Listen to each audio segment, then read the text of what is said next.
Hello world. Patricia O'Connor and Frida Reba Darcy is here standing by my side.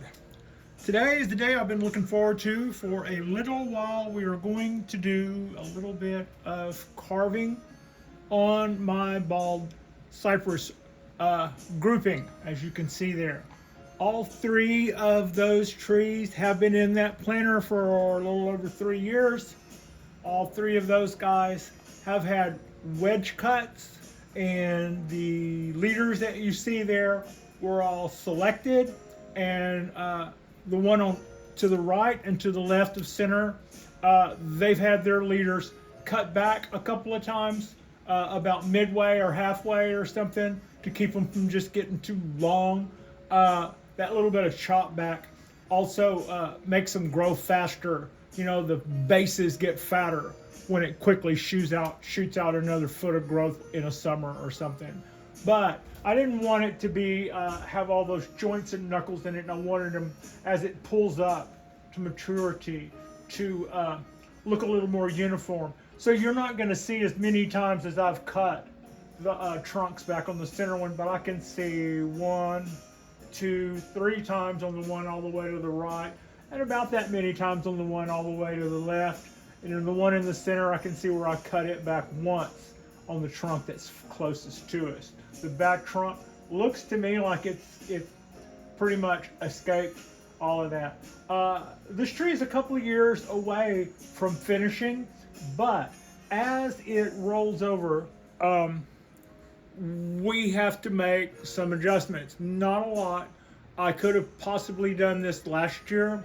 There is a point where it's counterproductive. I'm going to be losing time if I don't do it. So I think this year is my opportunity. Now I'm going to do something a little unusual, and I'm going to grab camera, which is mounted on a tripod, and we're going to talk tool time. So I just disrupted all of that. These are the toys that I have on hand today. You can see on the far right, I have a Mikita Cordless Router. In the center, I have a Stihl chainsaw, and on the far right, I have a Milwaukee impact driver. It has been adapted with a chuck type socket like a drill has. That's an adapter from a quick change to a chuck type bit, which is now loaded with a sanding wheel. So, and it has heavy grit, heavy duty, big wood removal, grit sandpaper on it. And by the way, the Mikita router is loaded with a wood rasp. So it's not going to make curves or fluted angles, or we're not going to make anything decorative. We're going to remove chunks of wood when we do that, sort of like what we're going to do with the chainsaw. Now, I have never chainsawed a tree that I didn't intend to just totally waste. I mean, as a kid, grandmother would tell me what trees she wanted removed, and I would go out there and do it. That kind of kills my soul now when I think about it, looking back. But what you're seeing me do is something that I will be doing for the first time. Any work that I had done on these trees prior to this, I had done with my hand tools. I chewed away. For instance, I took my root cutters and I chewed away the square edge here, the square edge here, rounding these two edges. And as far as this tree is concerned, I probably won't have to do a whole lot to it, because the way it's healing seems to be covering its tracks pretty good, except for the center. The center, I did 2 cuts on this. I did the wedge cut on the center one. The 2 outside ones came to me with the wedge cut and their leaders already selected. I have a little something different to do to all 3 trees. This tree, this cut is, the rollover is about that wide, and it protrudes out. So I would like to shave this outside edge in some. And I would also like to take some out of the center so that it's not so flat. That's probably what will happen with uh, probably the router. I'll probably use the router more on this one. This one, I may use the chainsaw. I like everything about this cut and the way that it's healing and the shape that this is. I think by the time this trunk comes out to here, we should be okay. And by the time this little trunk comes out to here, gets that wide, we should be okay. What I'm not as certain about is inside here, there's two very flat surfaces.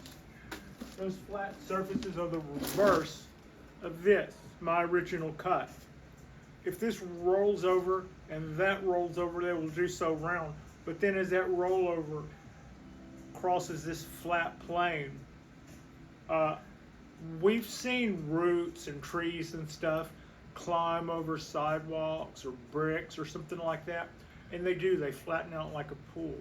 I don't want the rollover inside here and here to roll over across that flat plane.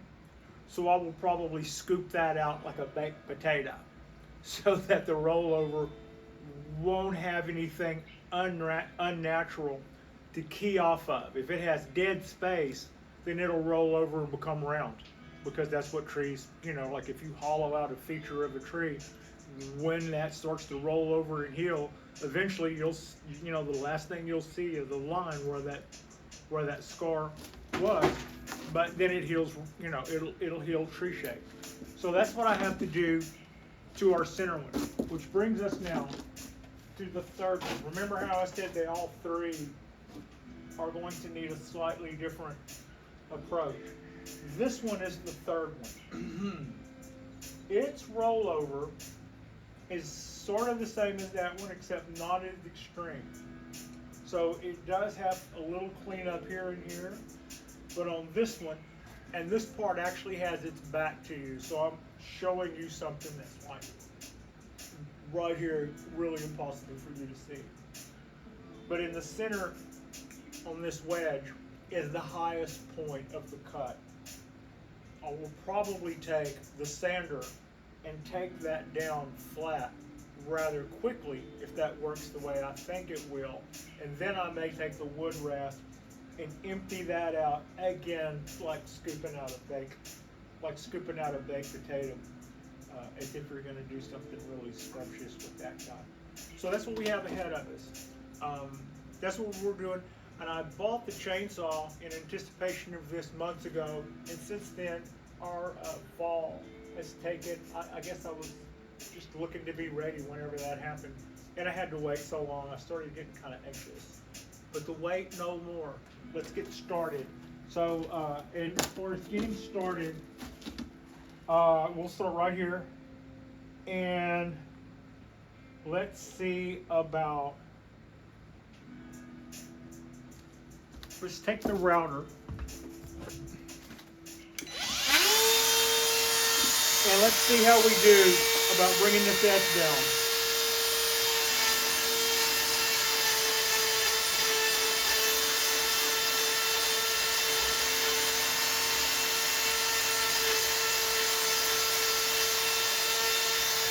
It's working really well, I think.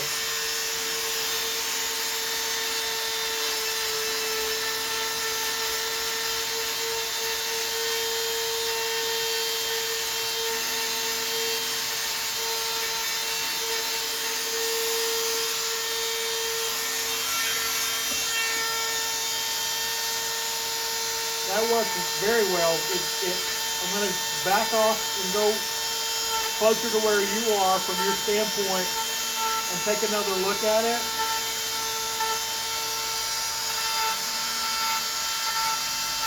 But that works pretty well.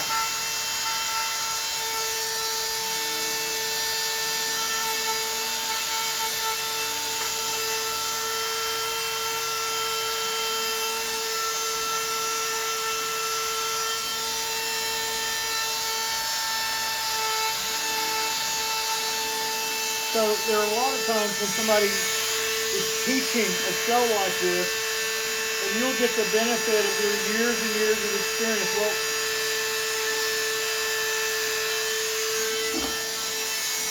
I've operated a router before, I've operated a chainsaw before, and I've operated a sander before, but never on a bonsai tree.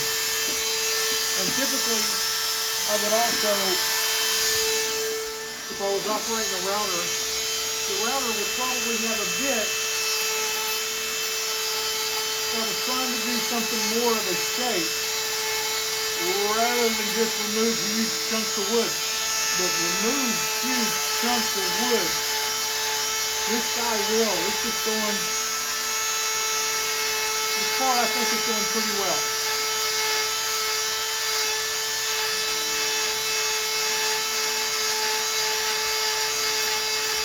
You know, if you're watching this and you think, well, if she does it poorly, she can do it again. Maybe not so. If I do a bad job at this, I could kill the top. If I kill the top, that could be anything. That could be anything from pull the tree out and get another one to start all over with our cut. So we want to make sure that no matter what, we haven't cut a circle around this tree.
Okay, so when you first lay in to soft wood with one of these, you start doing that thing that you almost always do when you're working with a sander. You just kind of start doing this, but you're also seeing little natural high spots. So you just go yee.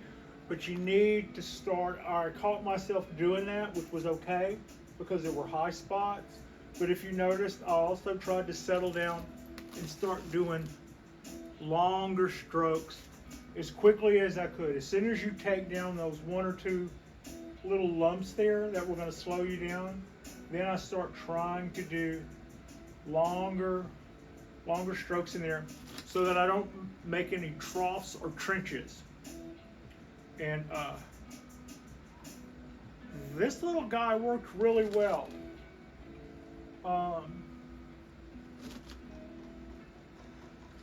Okay, one other thing I want to do, I have a slight amount of bark peeling at the bottom here.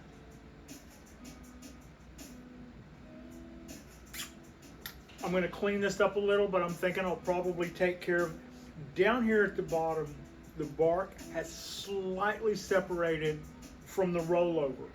And that's something that I've discussed in the past. I've got another one of those here. We're not in danger with my 3 trees, but I have seen people see a piece of bark separate from their tree and peel it back and cause an issue that causes them to have to start over on their top. So I'm going to clean up, but having some that much allows a little bit of moisture to get in, and you might find that you have to take the router and the wood rasp and clean that up and give it a chance to roll over clean.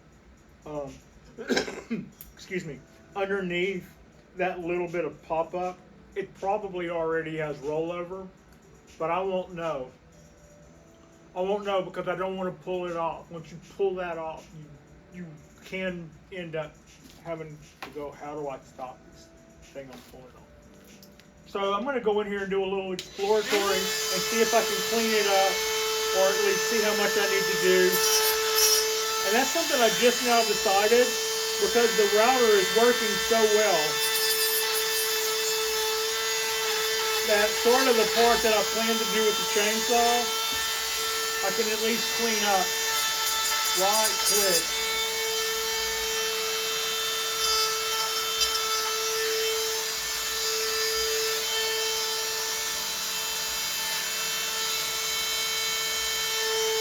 Problematic. I did already what I wanted to do.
Okay. So, I know I'm all dusty. I think I cleaned this edge down. It still has quite a bit of its original rollover on my side, but I do have a clean edge here, and I am going to want to cut paste all of that. Also, I am going to want to take out some of this center. Right now, the cut paste that I put in 3 years ago is near Adobe, and I'm kind of playing with it a little bit. I can see where I had whittled. I remember doing that. I can see where I'd whittled away on the center of this, but I need to take it down more. Okay.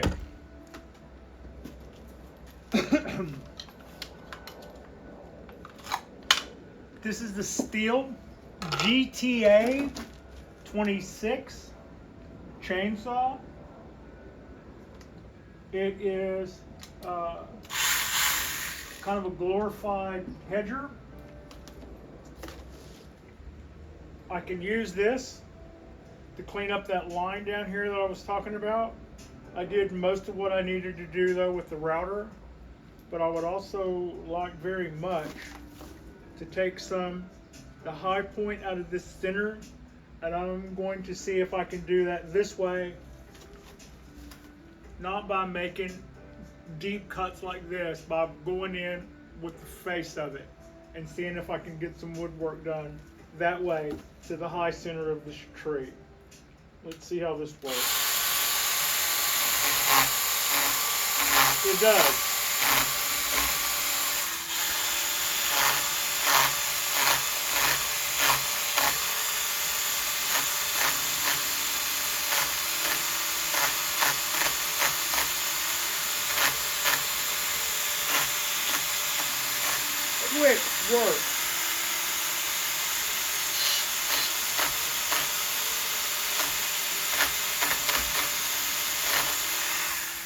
we definitely did the right thing when we did our cutback before we started this. All of these branches that we have remaining do impede what we're trying to do now.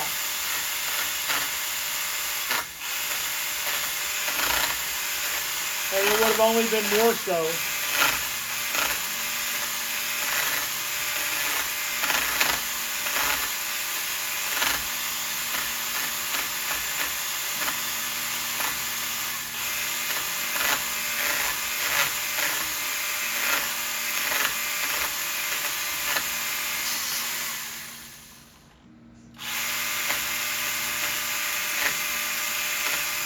Alright. Alright. Almost alright.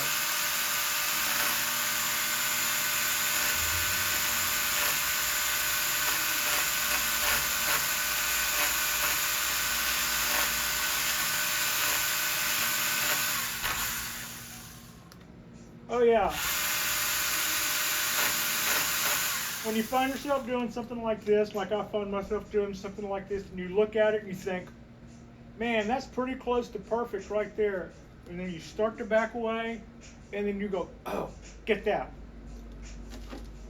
Watch that thought bubble. That last little, clip, that last little impromptu second, usually it's not the same concentration span that you had going just a few seconds ago. This is still a chainsaw. This is still a living thing. As I moved the saw up, I went, yeah, don't let that last little thing you do cause you a problem. And that was actually coming from history. I've had the last thing I've done before, that afterthought not go well. So try to make sure that you're kind of staying on your game. All right. No two ways about this. When I first thought about this particular part of where we are, this didn't look awkward to me. And that's coming from an already awkward person.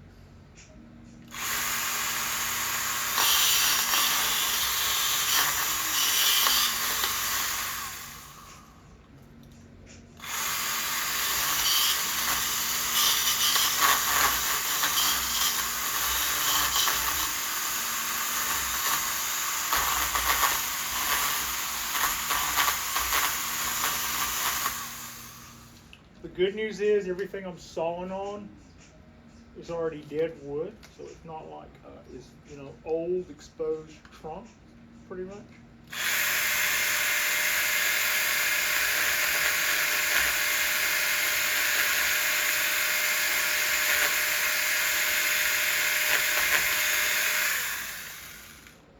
Didn't want to do that.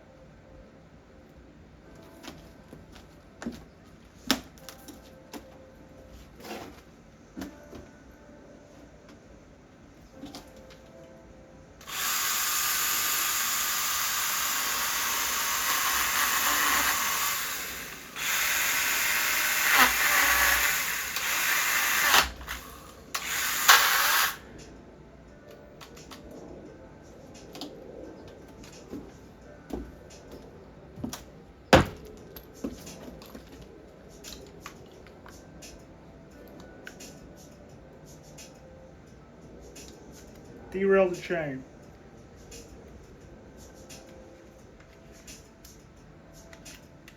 Also, I was lucky that chain wasn't hot. That could have me just grabbing it like I just grabbed it. Could have been bad news. And for those of you who didn't catch that, the first thing I did was pull the battery out, because I am handling the blade. All right.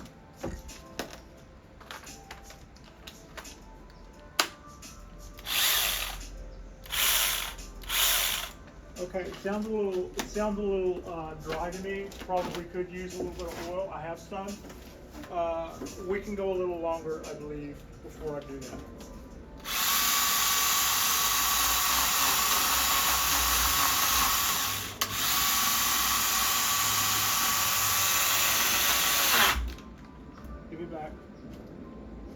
laid into my rollover there.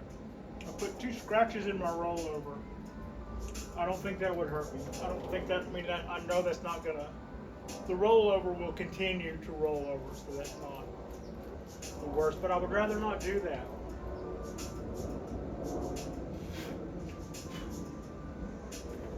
Okay, I've gotten some done there.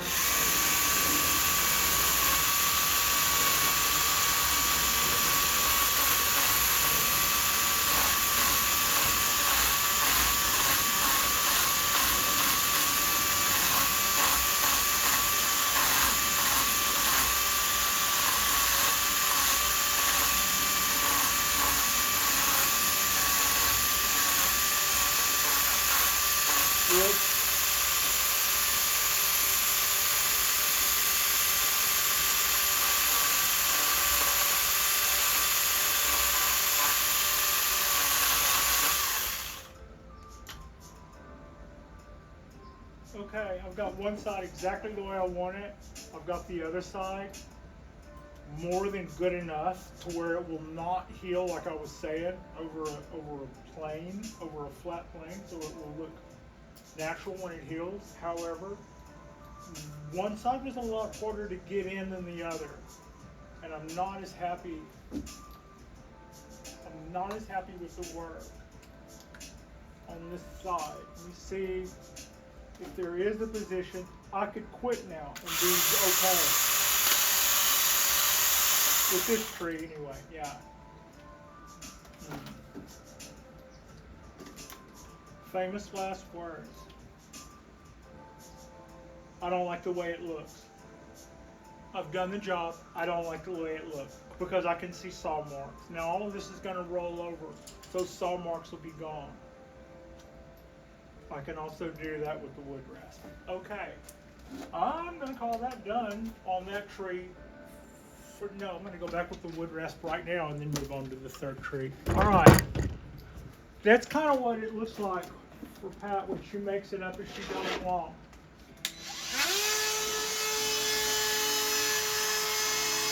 Clean this up.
Earlier, if you can hear me, you kind of see me going fast back and forth with it. It's kind of trying to knock down the high spots without trying to stay in one place too long.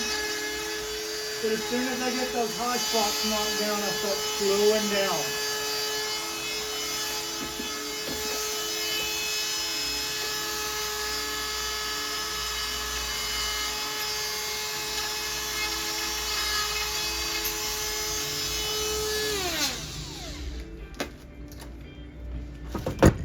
Alright, we're about to move on to tree 3.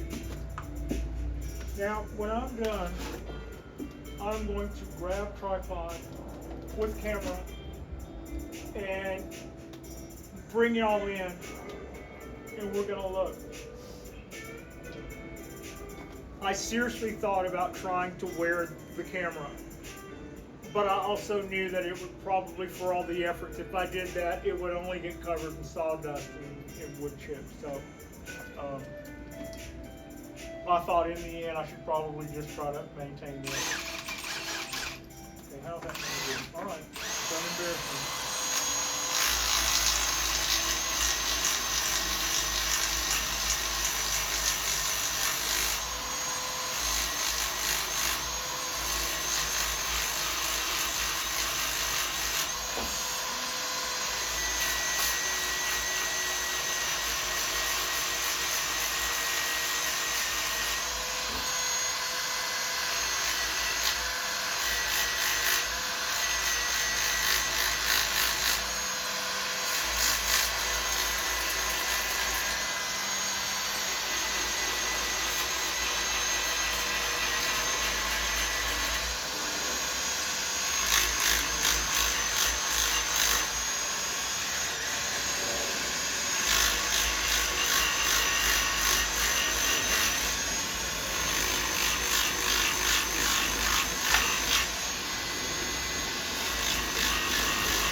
I've got some of that work to do that I mentioned earlier on this one.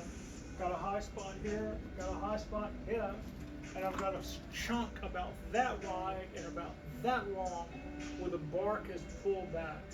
Now that chunk that's that wide and that long will have dead tree behind it, and if I try to peel that down further, more of the trunk will die in that vein. So the trick here is to grind that off to green wood in such a way that to the right and to the left of that will roll over. And so that's what I'm chasing now. And I will be able to show you, I think there'll be enough evidence that not so much that the rollover that comes from then on shouldn't be able to take care of it, but there'll be enough evidence there for you to be able to see what I was talking about when we zoom in on the other end of this.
Just so you know, we're not talking about peeling bark. Cypress trees do peel their bark. We're talking about a place where when I made my cut, the rollover will cause the bark to separate.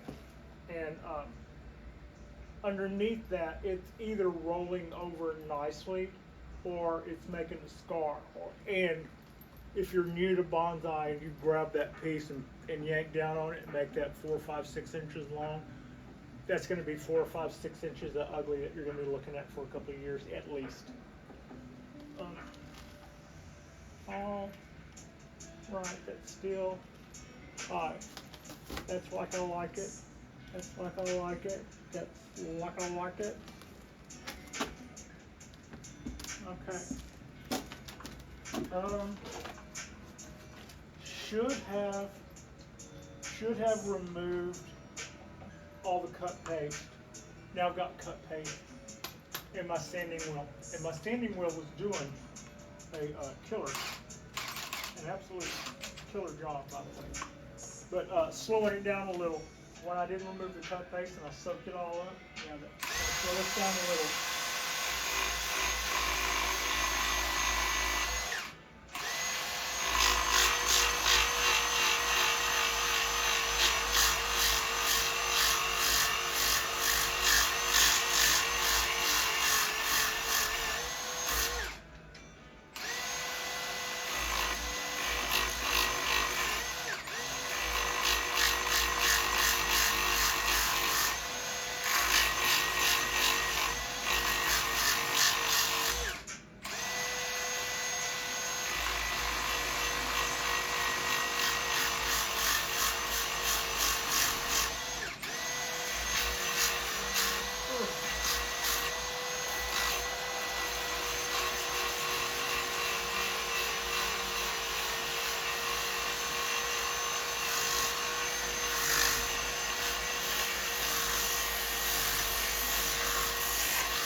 Okay.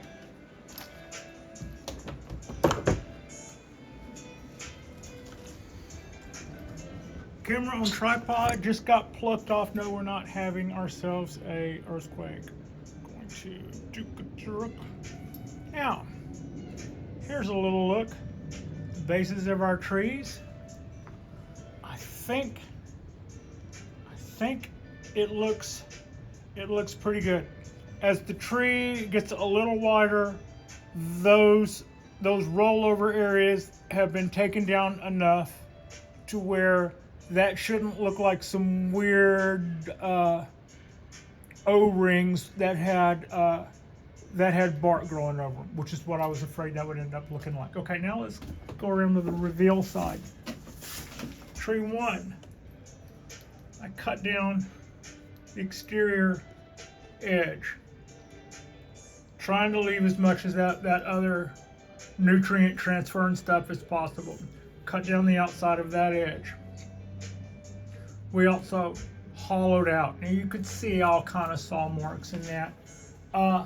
If I wanted to, we could fix and or cure that. That's what rollover's for. Rollover will fix that. Now, tree 2, you remember I went back in with my router and tried to clean this up after I did our chainsaw work. The chainsaw work that I didn't like was I laid into that edge for a rollover and I laid over this edge. Remember, this one had the rollover that I kind of liked. All I wanted to do was scoop out those flat surfaces, and we did that. We did that. And the amount that I chewed on the part that I didn't want to chew on just helps to make me aware that that can happen. I don't think that will have zero effect on what we've done here today. And I also think that has got us pretty well scooped out. There's no chance that that's now gonna have rollover that'll look like a slab. The rollover will have to, will grow out and conform round-like. Bringing us to our third member of the trio. This part was the highest part of taking that down. I've cleaned up this rollover. I've cleaned up this rollover. This is the part of the tree right here where I had bark separation. If we'd have just grabbed that and pulled it down, we could even maybe kill that whole vein.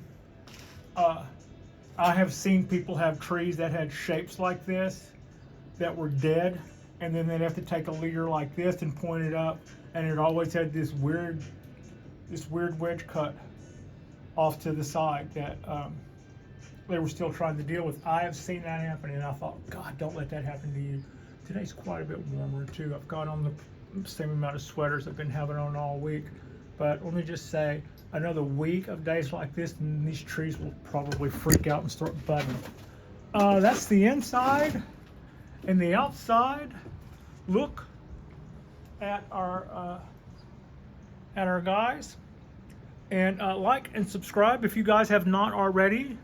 The next time you see these, I'm not going to cut paste them on your time. That would be 10 minutes of me pushing out putty. But I just bought back when I bought the chainsaw, I also bought a tub of putty, and I've been trying not to play with it until it came time for this. So I'm going to pop the cork on that stuff, and I will put cut paste over all of those wedges, over every inch of those wedges, and over all the stuff that we put tracks in. And I think until further notice, I'm going to go with that's got us until they finish. They should be allowed to roll over and heal their cuts and not show all the stuff that we've done to them. And in a year or two, if I see where I'm wrong about that, we'll go back in. But right now, I'm hoping that's it. Also, if I have to go back in, I can go back in with the confidence knowing that I've done this before. But for some of you guys who are some of my buds that have also got your own channels going and you're looking at doing stuff like this, just go slow. I laid out all these tools last night and then discovered I didn't have the right router bits, and then discovered I didn't have the right sanding disc. So I would have been down if I'd have just waited to roll camera to discover that. We would have been doing this with just a chainsaw, and I think it would look quite a bit different. I think having going in, you know, and it's hard to say really just pay attention to what you're doing when you haven't done it before. That's kind of a good reason on its own to take it slow. These certainly aren't the kind of trees that we want to go first timing on. We want to kind of try to get it right the first time. So I appreciate you, and Frida appreciates you. She's blown off the tool time and has now made her way to the couch where she's just kind of watching our videos. Thank you so much for watching.